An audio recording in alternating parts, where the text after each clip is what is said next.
सच्चे प्यार की कहानी बस अभी 1 महीने पहले की तो बात है। घर के पिछले भाग में माटी डालने का और प्लांट्स लगाने का काम अखिल और कला इन पति पत्नी के जोड़े को दिया गया। पहले दिन दोनों ने खूब अच्छा काम किया। दूसरे दिन सिर्फ अखिल आया। शायद कला बीमार हो गई होगी। दोपहर को मेरे साथ खाना खाने के लिए मैंने अखिल को बहुत आग्रह किया। कई बार उसे कहा कि मेरे साथ खाना खा लो, लेकिन वो माना ही नहीं। वो बोला कला नाराज हो जाएगी। मैंने कहा अरे अखिल, तुम कितना डरते हो अपनी बीवी से। वह बोला मैं नहीं डरता साहब, कदर करता हूँ उसकी, सम्मान करता हूँ उसका। मुझे उसके शब्दों पर हंसना आ गया। मैंने उसे कहा अरे क्या रखा है उसमें, ना रंग है ना रूप है, फिर क्यों इतना उसके पीछे पीछे भागता है। मैंने कहा फर्क नहीं पड़ता साहब, रंग हो या ना हो, रूप हो या ना हो, लेकिन फिर भी वही मुझे जग में सबसे प्यारी लगती है। मैं बोला तू तो पूरा जोरू का गुलाम लगता है, क्या तुझे अपनी पत्नी के अलावा बाकी रिश्ते महत्वपूर्ण नहीं लगते। उसने शांति से जवाब दिया, देखिए साहब, बाप तो भगवान होते हैं तो उनकी पूजा करनी चाहिए। भाई बहन का रिश्ता तो जन्म जात का होता है और दोस्ती का नाता तो सिर्फ काम या मतलब के लिए होता है और बाकी सारे समधी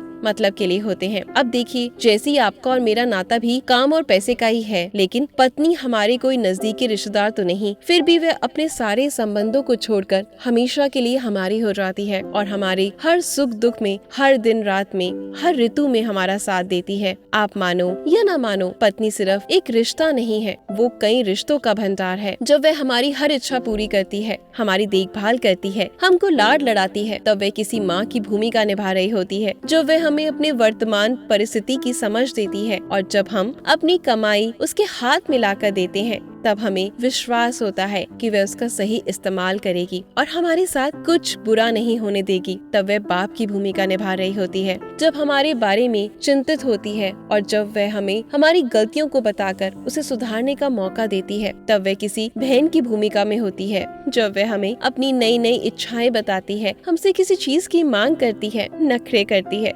रूठती है, जिद करती है। तब वह किसी बेटी की जैसी होती है, जब वह हमें कुछ नया सिखाती है, हमसे झगड़ती है, तब वह किसी दोस्त की तरह होती है। जब वह हमारी और हमारे रिश्तेदारों की सबकी जिम्मेदारी अपने सिर पर उठाती है, तब वह मालकीन होती है। सबसे जरूरी, वह सारी दुनिया की और यहाँ तक कि अपने बच्चों को छोड़कर भी जब हमारी बाहों में आती है, तो वह हमारी पत्नी, प्रेमिका और हमारी जान, हमारा श्वास बनती है। अब आप ही बताएं साहब, अगर मैं उसकी इज्जत करता हूँ, उसकी कद्र करता हूँ, तो क्या मैं कोई गलत काम करता हूँ। और वैसे भी पत्नी सिर्फ अपने पति के लिए अपना घर छोड़कर अनजाने घर में आती है और बाकी के रिश्ते तो परिस्थिति के हिसाब से निभा जाती है। देखिए साहब, बीवी अगर धरती बनकर इतना बोझ उठा सकती है, अपनी तपस्या की अग्नि में तप सकती है, तो पति को भी शांत और उतना ही बड़ा विशाल आसमान की तरह बनना पड़ेगा, जो उसे समय समय पर प्यार की बारिश से भिगोता रहे। देखिए साहब, मैं ज्यादा पढ़ा लिखा तो नहीं, लेकिन जिंदगी ने मुझे इतना जरूर सिखाया है कि रिश्तों का मतलब एक दूसरे की कमियों को पूरा करना होता है। नहीं तो अगर आप बिना कमियों वाले किसी इंसान को ढूंढने बैठेंगे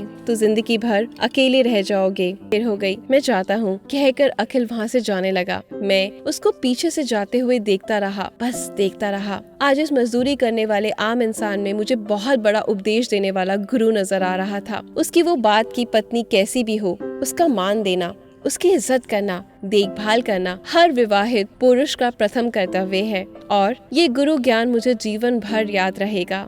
आपको कैसी लगी आज की मेरी ये बातें? अगर अच्छी लगी हो तो वीडियो को ज्यादा से ज्यादा शेयर करें, लाइक करें और अपनी ईशा का इंतजार करें।